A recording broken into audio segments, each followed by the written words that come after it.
오늘 본문은 로마에 들어간 바울의 모습을 보여주고 있습니다. 16절 전반전에 보면 우리가 로마에 들어가니 이렇게 이야기합니다. 드디어 바울이 로마에 입성했는데 이제 로마 시민으로서 황제에게 상소를 한 미겔수의 모습으로 지금 나옵니다. 자, 그런데요, 이때에 지금까지 함께했던 몇 달 동안 함께했던 백부장 율리오가 바울을 인계합니다. 자기의 책임은 여기까지였죠. 그때 당시 근위대장이 로마에서 바울을 책임졌습니다. 그 근위대장이 누구냐면 아프라니우스 브루스라는 사람이었습니다. 당시 근위대장이니까 굉장히 실세였죠. 그런데 특이한 것은 이 근위대장이 미길 수 있는 사람을 보내는 감옥에 보내지 않았습니다. 당시 근위대장의 숙소도 있으면서 감옥이었던 곳이 어디냐면 거기가 바로 프레토리움이라는 곳인데요.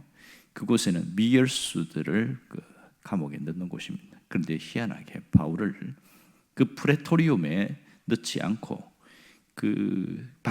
감옥 밖에 있는 집에서 머물게 했습니다. 일종의 가택연금이라고 할 수 있겠죠. 혼자서 따로 지낼 수 있도록 특별히 배려를 해 주었습니다. 여기서 우리는 왜 바울을 이렇게 했을까 하는 의문을 갖게 되었습니다. 이 근위대장인 브루스와 바울은 무슨 관계가 있냐는 것이죠. 아마도 이런 추측을 할 수도 있죠.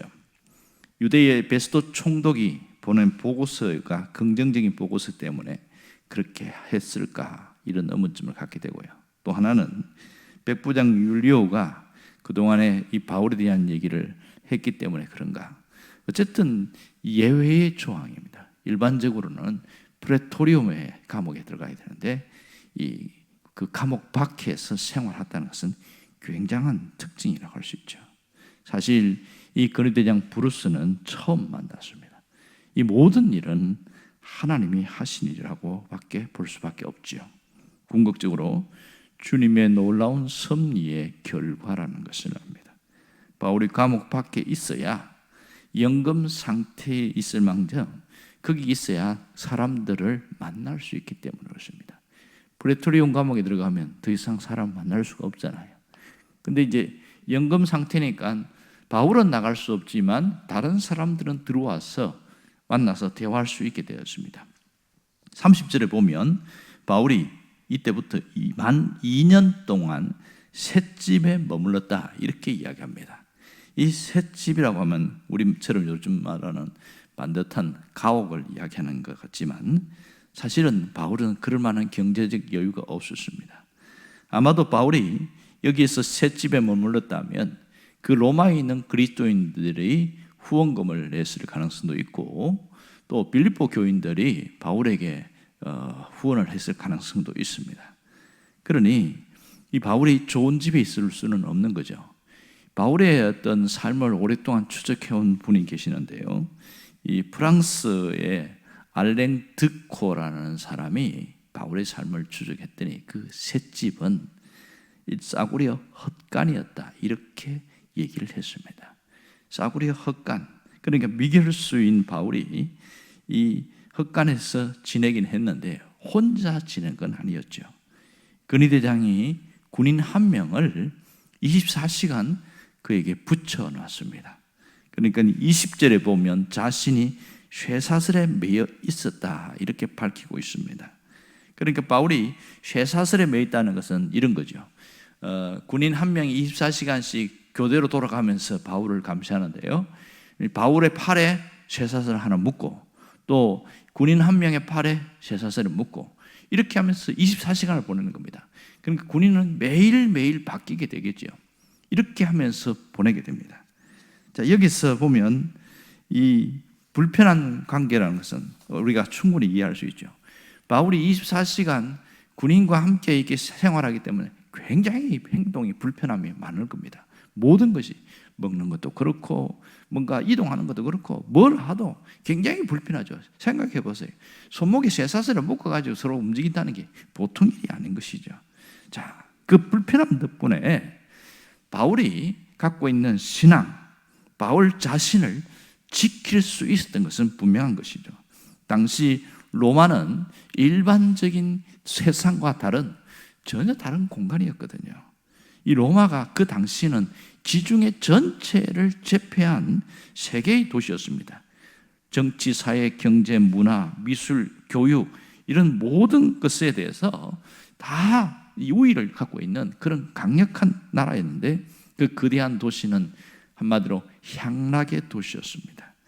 이 로마는 오로지 인간의 재미를 위해서 원형 경기장을 만들어 놓고 또 사람들에게 맹수의 밥이 되게 하든지 금수사를 통해서 피 흘리게 죽게 하는 것을 그걸 보고 즐기게 했습니다. 그뿐만 아니라 로마는 성적 타락이 문란히 극에 달해 있었습니다. 그러니까 성인이 된 로마 시민들 가운데 성병에서 자유로운 사람이 거의 없을 정도였습니다. 오죽하면 로마에서 남자들이 결혼할 때 그게 로마인들과 결혼시키지 않고요, 그리스도인들 중에 여자들을 데리고 와서 결혼시킨 경우가 굉장히 많았습니다. 왜냐하면 그리스도인들은 그런 성적인 부분에서 완전히 차단되어 있었기 때문에 그들이 그렇게 했다. 그러면서 여자들이 예수를 믿으니까 남자들도 믿는 그런 일들도 실제로 있었습니다. 자, 이렇게 거대한 향락의 공간인 이 로마에서 아무리 바울이 경건한 사람이었지만 자유롭게 거기에 드나들면서 움직였다면 그도 심각하게 영향을 받을 가능성이 많습니다. 하지만 그의 손이 쇠사슬에 매여 있었기 때문에 로마라는 거대한 문화의 공간의 지배를 받지 않았다는 것이죠. 언제나 그는 주님과 소통하는 주님과의 통로로 살 수 있었던 것은 바로 이 쇠사슬 때문에 그렇습니다. 중요한 것은 이 쇠사슬은 자신의 재성에 굴복당하지 않게 하는 놀라운 일이라는 것을 알 수 있습니다. 결국은 외적으로는 삶에 굉장한 불편함을 주는 쇠사슬이었지만 영적으로는 그의 신앙을 지키게 만드는 은혜의 쇠사슬이었음을 알 수가 있는 것이죠. 성령께서 바울을 말씀 안에서 묶어 두시려는 은혜의 쇠사슬 덕분에 로마라는 거대한 공간이 결국은 다시 바울 한 사람을 통해서 초생케 되어지고 회복되는 그러한 일들이 일어나게 되어집니다. 바울 한 사람을 통해서 끊임없이 만나는 사람들을 통해서 복음을 계속해서 샘솟듯이 흘러가게 되어지고 결국은 로마에 있는 귀부인들이 많은 분들, 특히 많은 높은 지위에 있는 귀부인들이 예수를 믿었습니다. 그리고 그 남편이 예수를 믿지 않으면 그 자녀들에게 복음이 흘러들어가서 몇십 년이 성장하면서 자녀들이 기독교인이 되니까 자연스럽게 로마가 바뀌어지는 그런 일들이 일어났던 것이 사실이죠. 자, 여기서 우리에게 중요한 교훈이 있습니다. 그것은 때로는 우리를 힘들게 하는 삶의 불편함이 있어요. 이런 삶의 불편함은 우리의 손목에 메어준 은혜의 쇠사슬이라는 것을 깨달아야 한다는 겁니다. 그 불편함 때문에 우리가 주님 안에서 주님께 더욱 매여 있게 된다는 것이죠. 그 불편함 때문에 우리가 다시 영적인 벽을, 성벽을 재건할 수 있는, 견고하게 세워나갈 수 있는 그런 길이 열리게 되는 것이죠. 이런 불편함 때문에 나이가 들어도 자제력을 상실하지 않고 또 영혼이, 속사람이 강건해질 수 있게 된 겁니다. 여러분, 우리의 불편함 때문에 세상은 우리를 통해서 더 밝아질 수 있다는 것을 놓치지 않아야 됩니다. 하지만 예수를 믿는 사람 중에 그 불편함을 힘들어하는 사람이 굉장히 많습니다. 예수를 믿어도 세상에서 자유롭게 마음껏 살고 싶어하는 사람들이 의외로 참 많습니다. 때로는 예수를 믿는 것 때문에 겪는 불편함과 답답함을 많이 힘들어하기도 합니다. 비근한 예로 어떤 분은 예수를 믿는데 회식 자리에 갔어요. 회식 자리에 가면 당연히 건배를 하고 술을 마셔야 됩니다. 그런데 아주 그 말단인데 술을 안 마시고 음료수를 마시겠다니까 여기서부터 충돌이 일어납니다. 어떤 분은 상무를 직위를 맡았는데 이 직위가 사람들과 만나는 영업적인 일을 해야 됩니다. 그러니까 소위 세상적으로 말하는 술상무입니다. 술상무가 자기가 예수 믿는다고 술을 안 먹고 다른 사람들을 만날 수 있는 건 불가능한 일이거든요. 그러니 같이 겹치다 보니까 완전히 술꾼이 되어졌고 알코올 중독자가 되어있던, 교회는 다니지만 알코올 중독자로 살아가는 그런 일들이 굉장히 많습니다. 그러니까 그런 공간 안에서 같이 술 먹지 않고 음료수를 마셔야 될 때 따가운 시선과 그 사람들의 경밀의 눈초리와 그런 것들을 외면당하면 굉장히 견디기 힘들어합니다. 그래서 그것들과 동화되기 위해서 적당히 같이 한 잔 먹어주고 그래야 그런 따가운 시선에서 벗어나게 되어집니다. 이런 그리스도인으로 산다는 것은 상당한 불편함과 답답함이 있다는 사실, 우리가 현실입니다. 하지만 진정한 신앙생활은 그 불편함을 당연하게 여기는 겁니다.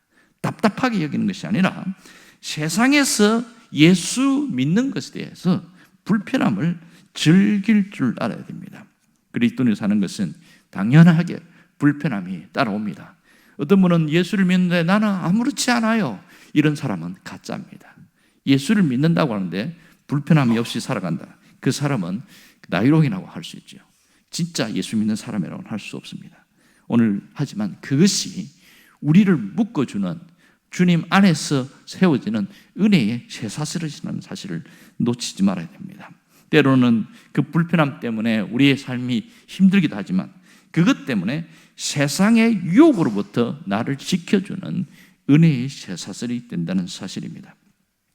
로마에서 바울이 단순히 복음만 전했기 때문에 그렇게 변화된 것이 아닙니다. 만일 이 바울이 그 쇠사슬에 묶여있지 않고 로마를 자유롭게 출입할 수 있었다면 그도 거대한 그 향락의 도시라는 공간 안에 아마도 영향을 많이 받았을 가능성이 많습니다. 하지만 바울 한 사람이 그 쇠사슬에 묶여있기 때문에, 은혜의 쇠사슬에 묶여있음으로써 그는 자기 신앙뿐만 아니라 많은 사람에게 선한 영향력과 복음을 전달할 수 있게 된 것입니다. 여러분, 우리의 불편함은 믿음으로 사는 것이 무엇인지를 정확하게 보여주고 있습니다. 여러분, 믿음이 무엇입니까? 믿음은 눈에 보이지 않는 추상적인 단어이지만 믿음을 갖는 순간 그것은 실제적인 단어로 우리의 삶에 영향력을 행사하게 되어집니다. 믿음을 가진 사람과 믿음이 없는 사람은 사는 것 자체가 다르기 때문입니다. 그래서 어떤 분은 믿음은 공간이다, 이렇게 표현을 했습니다. 왜냐하면 믿음으로 사는 것과 내가 살아가는 그 공간은 뗄 수 없는 그런 불가분의 관계에 있기 때문에 그렇습니다. 이렇게 믿음이 공간이라는 것을 예수님이 얘기한 적이 있어요. 뭐라고 그러냐면 예수를 믿는 순간, 믿음을 가지는 순간 우리는 어떤 사람이냐? 새로운 사람이 되는데 세상의 빛과 같은 존재로 살아가게 된다, 그런 얘기를 한 적이 있습니다. 그러니까 산상수훈 마태복음 5장 14절에서 15절에 보면 주님 뭐라고 그러냐면 너희는 세상의 빛이라, 이렇게 이야기하면서 산 위에 있는 동네가 숨겨지지 않을 것이고 사람들이 등불을 켜서 말 아래 두지 않고 등경 위에 두나니 이러므로 모든 사람에게 빛이 되리라. 예수를 믿는 신앙을 가지는 순간, 믿음을 가지는 순간 자연 나도 모르게 빛으로 나타나게 된다는 겁니다. 그러니 환하게 드러나는 거죠. 내 모습, 내 삶의 모든 것이 드러난다는 것을 이야기하고 있습니다. 그것은 스스로 믿음을 가진 것을 드러내려고 하는 것이 아니라 자연스럽게 나타나는 것이죠.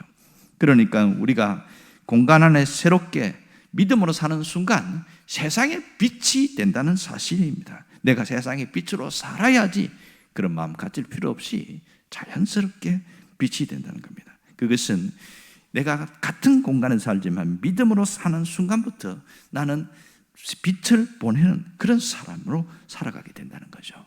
이렇게 우리의 삶은 내용과 질은 믿음을 갖는 순간부터 완전히 달라지게 되어집니다.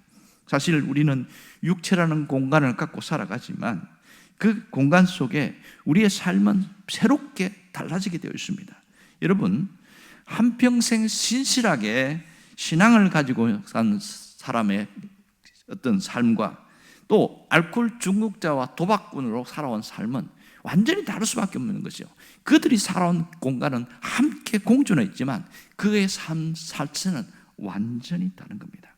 여러분, 똑같은 공간이라고 할지라도 누가 거기에 사느냐에 따라서 그 공간 자체가 완전히 달라집니다. 불량배들이 모이면 그곳에서는 우범지대가 되어지고 똑같은 그 공간에 고시생들이 모이면 고시촌이 되어집니다. 쓰레기를 버리면 쓰레기장이 되지만 거기에다가 꽃을 심으면 꽃 동네가 되는 것과 같은 것이죠. 죄수를 수감하는 그것이 교도소라고 하는데, 그 교도소에 수도사들을 보냈더니 수도원이 되더라는 거죠. 비록 낡고 초라한 집이라는 이 공간이지만 거기서 예배를 드리게 되면 그 자체가 교회가 된다는 겁니다. 그곳은 이미 하나님을 찬양하는 공간이에요. 기도하는 공간이에요. 하나님께 영광을 돌리는 그런 공간입니다. 주님이 너희는 세상의 빛이라 이렇게 하시면 이 세상이라는 공간을 살아가는 이 동안에 내가 인정하든지 인정하지 않든지 빛의 모습으로 살아가게 된다는 겁니다. 그렇게 살아갈 때에 내가 있는 이 범위 속에서는 완전히 새로운 모습이 되어지는 겁니다. 세상에 있는 사람들은 타락의 공간이에요. 그것은 향락의 공간이 될지 모르지만 내가 머무는 이 공간은 그것은 온전히 믿음의 공간이고 모든 삶을 새롭게 하는 그런 공간으로 바뀌어진다는 사실입니다. 여러분, 우리는 공간의 지배를 받습니다. 주변의 영향을 받습니다. 하지만 내가 믿음을 가지고 신실한 그리스도인이 되려는 그 결단을 내리는 순간부터 우리의 공간은 새로운 은혜의 공기가 흘러가기 시작하고 보이지 않는 영적인 정화작용이 일어나기 시작합니다. 그러므로 주님 안에서 살아가는 사람들은 그 공간을 새롭게 소생케 한다는 것을 우리가 알아야 됩니다. 그냥 똑같이 살아가는 게 아니라는 거예요. 내가 있기 때문에 여기가 정화작용이 일어난다는 겁니다. 내가 머물러 있기 때문에 이 공간이 어둠의 공간이 아니라 빛의 공간이 되고 하나님의 역사가 나타나는 공간이 되는 겁니다. 그러면 우리가 이 신앙으로 산다는 것 자체에 대한 자부심을 가질 필요가 있습니다. 비록 세상 사람들 어떻게 말하든지 주님은 그렇게 본다는 겁니다. 너의 존재 자체가 이 공간을 완전히 바꾸게 되어진다. 그러므로 우리가 내가 있는 이 불편함을 당연하게 받아들이고 은혜의 쇠사슬이라는 것을 늘 기억하고 산다면 우리의 삶 자체는 완전히 달라질 겁니다. 여러분이 이런 바울과 같은 사람처럼 신실한 신앙으로 세워지기를 간절히 바랍니다. 기도하겠습니다.